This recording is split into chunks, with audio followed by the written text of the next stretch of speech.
If you are planning on cooking or burning anything this weekend, probably not a great idea. Hopefully not burning your food. No, please no. We've been burning other things.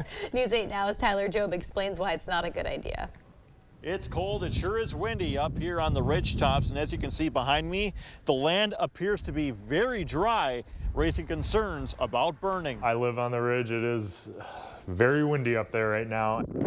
The winds have really picked up speed over the last couple of days. When this happens, the risk of a wildfire goes up too. It is an area of concern that we're keeping a very close eye on. Especially if you're burning things. People this time of year like to get their yards cleaned up.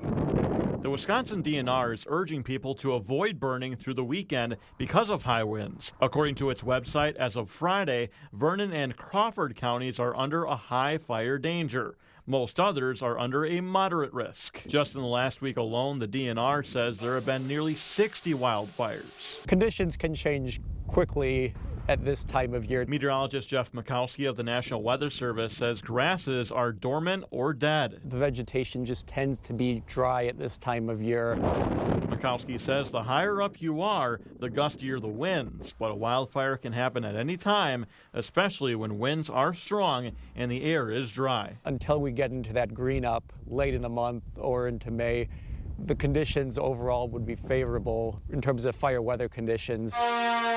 Shelby Fire Chief Tony Holinka says the department has already responded to 2 wildfires this year, one of them on Grandad Bluff. These events force firefighters to use extra resources. So it does cause a little bit of difficulties as far as a team of firefighters go, but it's not something that we're not used to or can't handle. Holinka says if you have to burn something, let the fire department know. There's nothing saying you can't.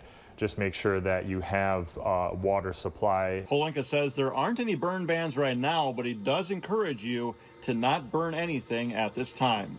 Reporting in the town of Shelby, I'm Tyler Jobe, News 8 Now. And the Wisconsin DNR says so far this year, 126 wildfires have burned more than 309 acres of land.